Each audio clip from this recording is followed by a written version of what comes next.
Hello, and welcome to Wrestling in Holiday Inn for the last time this year. Right. I, of course, am Patrick Young. This guy to my left almost just literally upturned this bed like 2 seconds ago. Joe Venuto. Now, Pat, yes, this is our last Brooklyn review in our hotel room where we flip the beds. Yep. That's, You still get to sleep here tonight. right. And the special edition of the podcast will be back next year. Yeah. This is the SmackDown Live for August 22nd, 2017 review, and the 205 Live August 22nd, 2017 review. Yes. SmackDown was a busy show tonight. Yes. A lot of bustle going on, and the show grew more crowded but more compelling for the first time since probably pre-shake-up. Bobby Roode from NXT joined Team Blue. Shelton Benjamin arrived, met Chad Gable, and formed a tag team. Mm-hmm. And Kevin Owens' issues with Shane McMahon escalated to the point now where KO may air next week's show just one blood. The first episode of SummerSlam, it tried to accomplish a lot story-wise and cram a ton to his 2 hours, and for the most part, it did work. Nakamura, Owens, Carmella, and the Lana Tamina duo, older stories got advanced to some degree too. They weren't all major focuses, but besides Owens and Carmella, but. And, well, that note was, let's start with Kevin Owens. Kevin Owens demands one more shot at AJ Styles. Yeah, it started off with AJ coming out and saying that he's reinstating the U.S. Open Challenge. Mm-hmm. Owens then answers the call, which I think sort of deflated people in Brooklyn who thought it was Bobby Roode at this point. Right. But Owens came out and said that he won the title shot. AJ tells him no, that he had it last night. Mm-hmm. Owens said he got screwed out of it because Shane's hand did actually count 3. Shane comes out and gives him one last opportunity. Right. He gives him one last opportunity, and Owens can pick the referee. Right. Fluster Kevin Owens is the best. Yes. It was an efficient segment to follow up the SummerSlam controversy well. Kevin, AJ, and Shane also had a ton of tension here between the three. And we're getting closer and closer to the Shane versus Kevin Owens feud that will be the highlight of SmackDown probably in the coming weeks. And to SmackDown's credit, they do keep on finding a way to keep the AJ and Owens matches interesting. Yeah. And Kevin Owens picking a ref is a unique, fun stipulation. It was also the last chance, too. Yeah. And the last chance element of the match as the high stakes. Yeah, where if if Owens loses, he doesn't get any more chances for as long as AJ is the champion. Right. So no open challenges for him. Right. Up next is Aiden English versus Bobby Roode. Yep. Bobby Roode, as you see, we're wearing his shirts. Mostly because it was actually raining when we left the arena today, and we needed something else to wear. Mm-hmm. So Bobby is officially on the main roster. Yes. Yes. Oh, okay. I guess I'll do my part. All right, fine. There's no more for him to say right now. Yeah. I think it's something everybody actually expected. Bobby just lost the NXT title to Drew. The storylines are starting to advance past his tenure in NXT. The only thing that's really attaching him to NXT right now is his feud with Roddy. So just before then, they give him the big show intro on the SmackDown after SummerSlam. I thought Bobby's debut was short, solid introduction to his character and his in-ring work. It was surprising that Aiden got in that much offense, but I mean as a compliment though, because it made the match more fun than just an hour squash match. And Bobby be a fun addition to the SmackDown brand. even if he's a bit old school to ring for some people's taste. I know that's some other internet fans' problem is with him. It was also interesting to see him as a face too. Yeah, that. They put him out in that spotlight as a face. He interrupted Aiden English, who was in the middle of singing, even the backstage, even the aftermatch promo came off as a bit more face-like. Yeah, it was still cocky, so he may still go heel down the road, probably pretty soon actually, because I think he's much stronger as a heel. Yeah. But in Brooklyn, he would have gotten cheered anyway. Yeah. I mean, if he actually went through and accepted AJ's challenge, Brooklyn would have been cheering for Bobby. Right. Yeah. So for right now, at least for the next couple of weeks, he probably is going to be a face. Yeah, they didn't set him up nothing feud wise right now. So yeah. So that's probably why, because we don't know where he's going to stand. They also didn't set up nothing for Dolph's return later in the show either. But I'll get to that in a little bit, so they might do something there. One more thing I do want to say about Bobby, because he came across as a huge star. Yes, he did. His arrival, though, it does on SmackDown, it does make the space more precious now for people to fight for a spot because of how big a star Bobby felt like. Yes. So we probably won't be seeing guys like, I guess, like Mike Kanellis around. Like, as a result. Yeah. Yeah, something like that. Here's the first one that came to mind. Yeah. If the Superstar Shake-Up's coming soon where people are getting set down to NXT, Mike and Maria's perfect. Mike and Maria, I think, would be the perfect candidate for that. Yeah. Up next, Shelton Benjamin meets Chad Gable. Yep.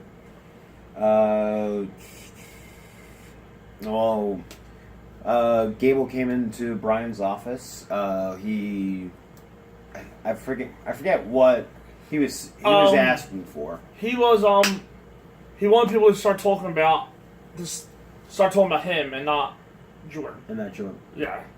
Right. And then Brian revealed that the deal he got was to send Jordan to Raw. Yeah. Which has been one of the big question marks for me and guys. I don't mind the trades any time of year. It was just more so what does SmackDown get in return for Jordan. And we finally get to know that it was that Angle actually set up Brian to actually have an old friend. Sign. Right. And it ended up being Shelton Benjamin, making the rumors the past week or so correct about him. Shelton walks straight in, and Gable starts fanboying out almost. Yeah, it's weird for me, I guess, because I grew up with Shelton.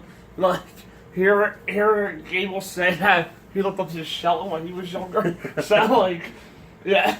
Yeah. Well, Gable's actually not much older than Alice. He's only like 28, 29, so yeah. Yeah, and Gable seemed to more fanboy and put Shelton on edge, like, what's with this guy? Right. And apparently that they're actually going to be a tag team. Next week. For right now, it's the plan. Yeah, I do have action next week. There's a few things happening next week. Pretty much any backstage segments that happened tonight, but they didn't have room for them in the arena part. Yeah. There will be further next week, which was reminiscent of SmackDown post-draft last year. They put people in backstage segments and set them up for next week. Mm-hmm.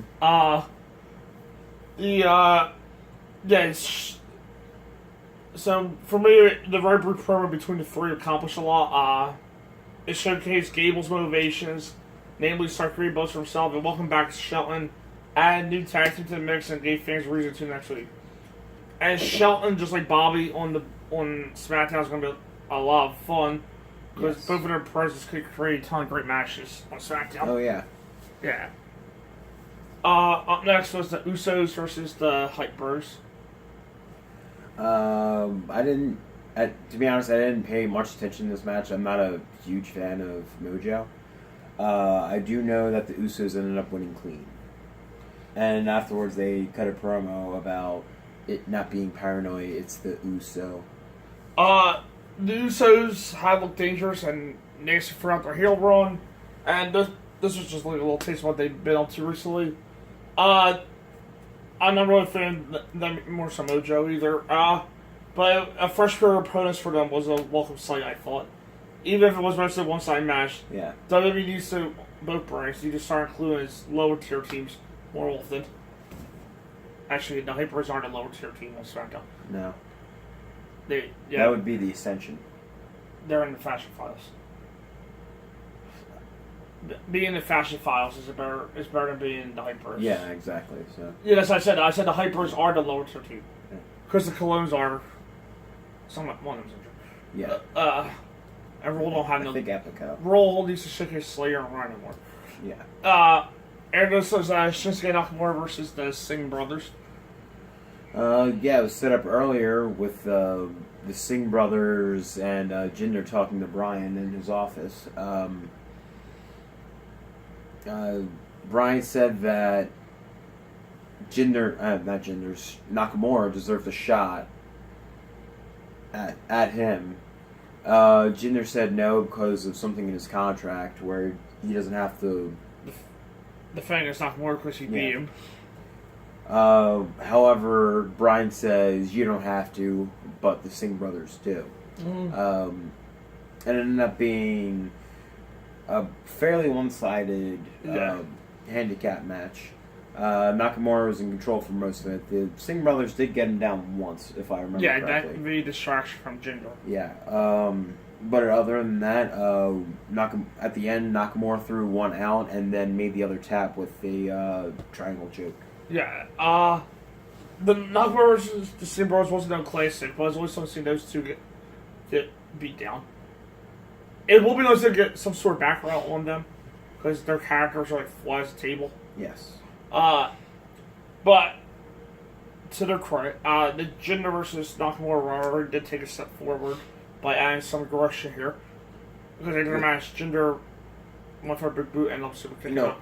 Well, I'll actually say this. Even though they may have ruined Nakamura's mystique, however, they actually made the rivalry between Nakamura and Jinder a bit more personal and doing personal. It was actually a little bit more interesting. Like WWE had heard the story long before SummerSlam, like I said. Yeah.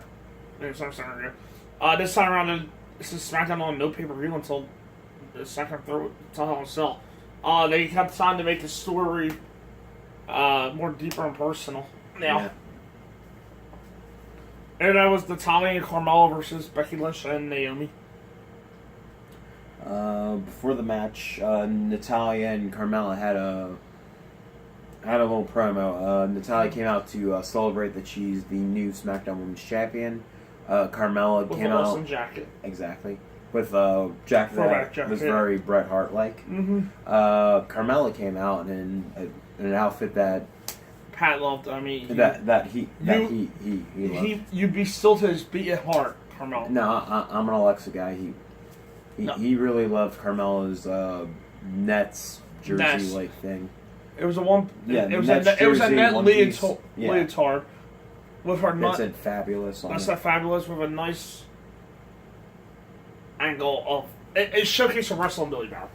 First, she did a great job tonight. Yeah, sure, that's what we can call it. Yeah.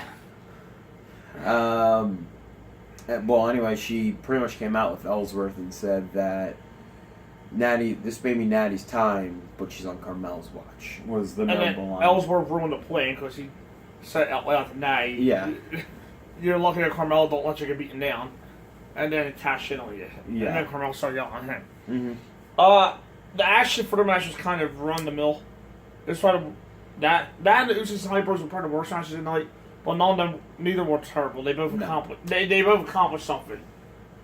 Which recently SmackDown's worst things have been stuff that didn't have anything to do with anything. Yes. So their worst things are accomplishing something. So it looks like they got back on track. And this was also the match in the arena where there were like 6 beach balls at one time. Right. I'm not sure if they actually made it on the camera. One might have because it was on the behind Becky and Naomi. But like across from the arena from us, they were literally just throwing them out from the 200 level. But they seem to be taking care of it pretty quickly. So. Yeah, this time around, it was way worse on Raw. Yes. It seemed like the crowd was more focused tonight than they were on Monday. Yeah. And the highlights of the match though for me was Carmella teasing the Money in the Bank in the beginning of the promo, and then trying to let Natalya take all the punishment. And then Natalia cost her the match. Yeah, by tagging her in, Carmella tried to run away, and Maggie threw back in. And then she didn't tap it. Becky backsplex into Naomi's picture perfect split, like we saw change.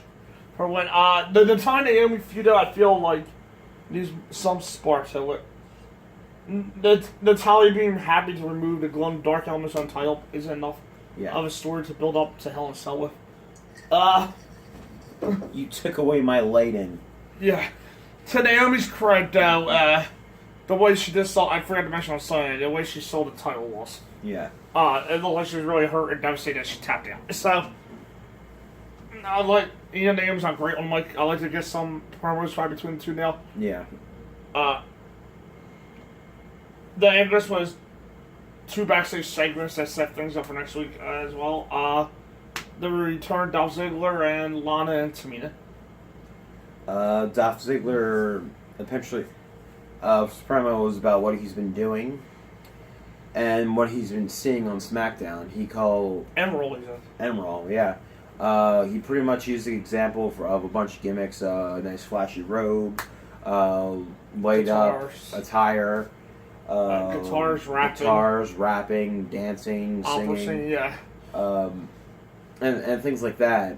He eventually, like, you can sort of hear the sarcasm. You can definitely hear the sarcasm in his voice. Yeah. And he said at the end of it that he would actually go and do all those things next week. Yeah. So I guess he's going to be a hodgepodge of characters. Yeah. And Lana and Tamina. And, I just rolled them both for one because they were short, but it finish up for next week. And Lana and Tamina, it was backstage in the locker room. Tamina walks in, asked for an opportunity. Asked Lana if she got an opportunity for Tamina this week. Lana said next week, and she had her do like an exercise or imagination exercise in her head, where Tamina would be in the locker room and be completely ignored by everybody. Right. Because that's one of the examples Lana used and about that rage and tried to draw that out of her. It seemed like she did do it because Tamina had a fierce look right after it happened. And Tamina crush. With minimal time, both. I'm sorry, Tamina Machka. With minimal time for me, both Dolph and Lana and Tamina appear and did well the gravitation. For Dolph, it's not clear what he's going to be or what he's up to next week. Yeah. But it's always great to see him moving. Phil look as long as he's been, it's his go-to trade anyway, as we learned last year during the Intercontinental Championship feud with the Miz on SmackDown. So this exactly won't be groundbreaking, but at least it seems like he has a direction. He did cut quite a promo here, though. I'm not sure it's going to leave much of anywhere until we find out who he's feuding with, but I'm interested for next week. I originally hoped it was Bobby, since he specifically called out Bobby and Naomi were the ones he specifically mentioned that were on SmackDown, yeah. and in English. They were the 3. Yeah. So, and I don't think he's going to be feuding with Naomi. So since why Bobby's face... It might be Bobby and Dolph, yeah. Which I'm okay with. Yeah. And as for Lana and Tamina, Lana's going to be poised to be Tamina what she was for Rusev. Tamina Machka. And honestly, that's miles better than her run as an in-ring performer, so yes. That worked. And then the main event, AJ Styles vs. Kevin Owens for the United States Championship with Baron Corbin as referee. Yeah, it was throughout the night. Owens was looking for a referee. Yeah, this was a fun little mini storyline. He spent like 2 backstage segments trying to convince Sammy. Right. Sammy eventually, at first, looked like he might have actually gone and done it, but then turned him down. Owens actually asked Sammy because he said that was the only person he could actually trust. Right. Which is logical. Yeah. Sammy wouldn't put the knife in Owens' back. Owens did that to Sammy. Then in the next segment for Owens, he was walking through backstage with a shirt in his hand. Breezango pops out, tells him to freeze. And their rompers. Yeah, and their nice rompers. and said that they would actually be the referee for him. Owens tells them to get out of here. They start walking away. Owens is about to ask them to come back and actually have them referee until Corbin grabs his shoulder and says that he would do it because Owens promised him the first shot of his United States Championship reign. Yeah, and then before the match, Corbin tried to get to AJ's head as well, but AJ just come over and told him to step up for the open challenge. Yeah. The match was wild. Yeah. Saw a number of moving parts, great playing drama. The high stakes with the Owens last chance, combined with the addition of Baron and then Shane becoming the ref, which Baron got failed. Shane got failed with Baron because he was going about to count AJ's shoulders down at a low blow, and Shane pulled him out of the ring. Then Corbin took off the referee's shirt and just gave it to Shane. Like he's had enough. Yeah, and that he would get a United States title shot anyway. Yeah, so it looks like Corbin's punishment is that he's going to feud with AJ, which is a unique punishment, if you could say that. Yeah. Getting an opportunity to go with AJ Styles in the ring and have good matches. It's surely an easy thing to prove you can have a good match with AJ Styles. Right. Baron and Shane made this more interesting event. AJ and Kevin had better work matches, obviously SummerSlam. But there's so much to take in and talk about here. Yes. And Taylor's going to be a sensei for this, and it's going to be a tremendous wash. Yeah.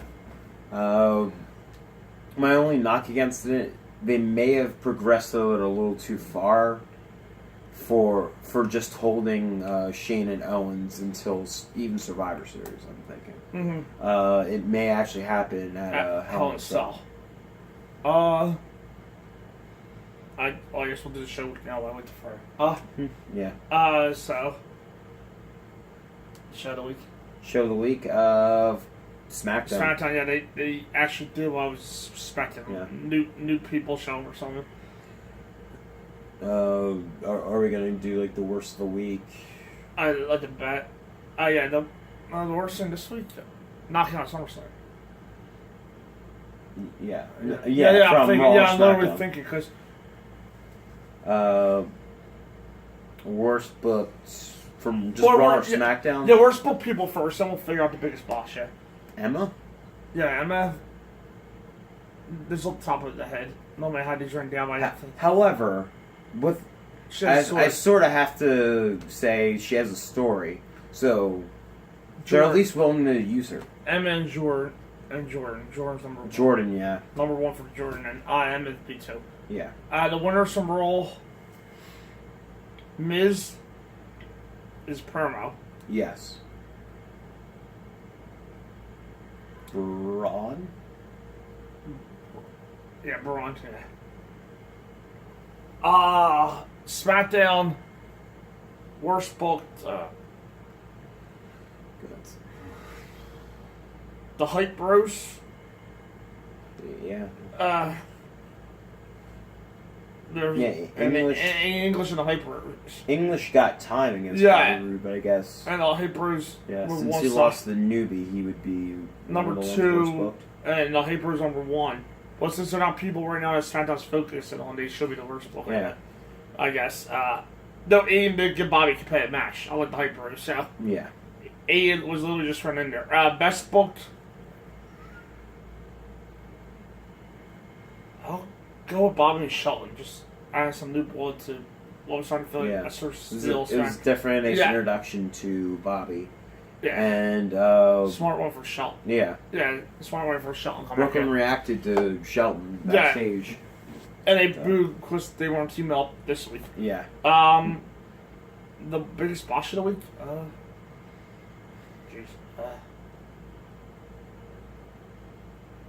Alright, roll. I'm looking at you. Yeah. Because I definitely won't be SmackDown. No.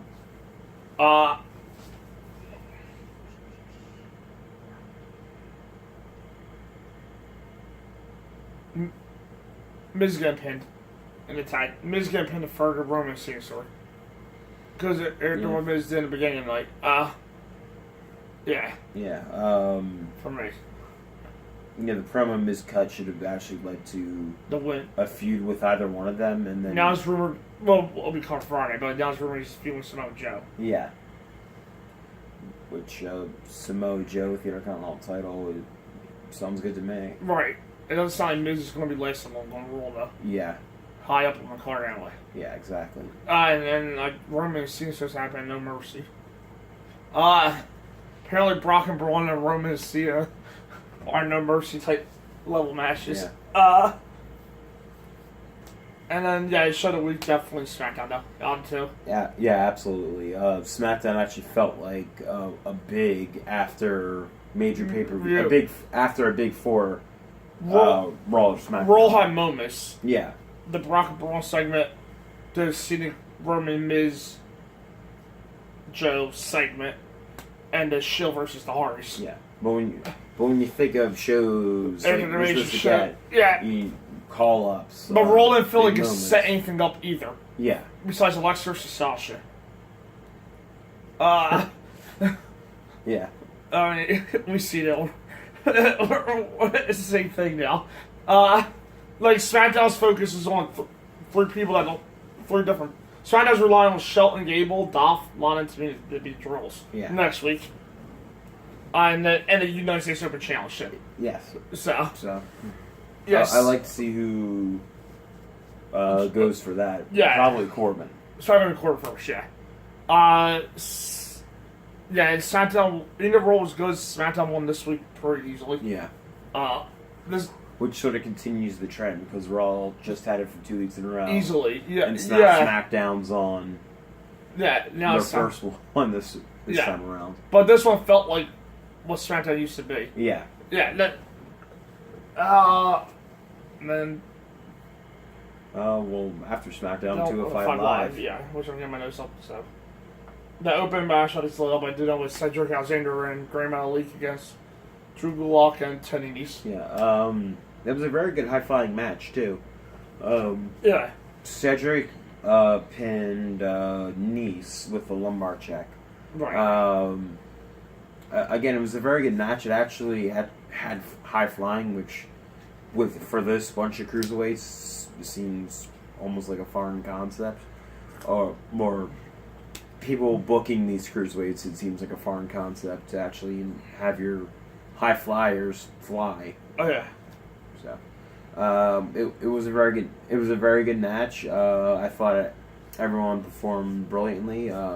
Metalik had a very sick moonsault to the outside. Yeah, that was like 15 feet in the air. Yeah, Yeah. 15 feet in the air. Nice. I'm not sure how he got his feet set in time to be able to catch Metalik because he literally slid under him and out of the ring Yeah. while Metalik was jumping and backflipping at the same time. Mm-hmm. So Yeah. that was pretty cool. And Cedric gets another win, which I'm guessing. Put him in line next. Yeah. We'll talk about that more at the end of the show. Yeah, this was a rematch from last week's show, too. Yes. Let me see. Yeah, Tony Cedric started with the match. They had a nice little exchange. The crowd was silent, though, when they built the ring. But it didn't take long for them to get the crowd into it. Yeah, the crowd surprisingly got into it pretty quickly. Yeah. For four guys that barely get any time on Raw. Yeah. That should tell you how good that match was. Nice and Cedric have been having May feud as of the last few weeks. So, I feel like Cedric's going to be the next challenger. No, I'm sorry. He didn't pin Nice. He pinned Gulak. Yeah. He pinned Gulak. I'm sorry. Nice might be his roadblock to the championship Yeah. for the next couple weeks. While on the top of Gulak, it will make sense for Gulak to target, I think, Malik next. Since he uses all the high flying moves that Gulak's been protesting with. And then Cedric picked up the win. I will say that I don't think Nice is doing himself any favors with those entrance promos. Yeah. Yeah. Yeah, it doesn't gain reaction. It's just Yeah, he needs something else to set him apart from everyone else besides his good abs. At least as a start. Yeah. But, yeah. well, this time it was a cocky heel promo where it's pretty much, I'm better than you, you fat people, pretty much. Right, yeah. You fat people of Brooklyn. Yeah, at least he had a mic this time. Yeah. Like, past Melly's top moonsault from top rope to 4 was incredible. Yeah. Number 2, I know Cedric's good at making it sound like his strikes hit hard. Yeah. Yeah, he was chopping the crap out of Gulak, I want to say it was. And maybe it was just me, but I swore Melly looked like Sin Cara a little bit tonight. In the way, not the way he wrestled. No, not he wrestles like the outfit. Hunico took over another gimmick? Yes. Like, the way he was dressed. Felt Yeah. like the new Sin Cara look. Yeah. But they're from the tag team, at least we coordinate, I guess. But, yeah, it was a very good match. And that was the Brian Kendrick versus Jumping Jack Gallagher, was supposed to be Jumping Stool. Yeah. Ah. What was supposed to be, yes. Yeah. Brian Kendrick ended up saying, pretty much calling Jack Gallagher a clown. And that he wouldn't actually fight him because he's not a fighter like himself. And he actually sent out a clown out there, makeup and all, and clown getup. The clown gets in the ring and Jack headbutts him.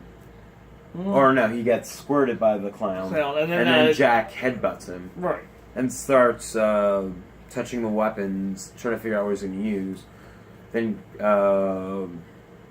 he takes the tablecloth off and already put them through the table until Kendrick popped up behind them and hit him with the umbrella that was thrown off.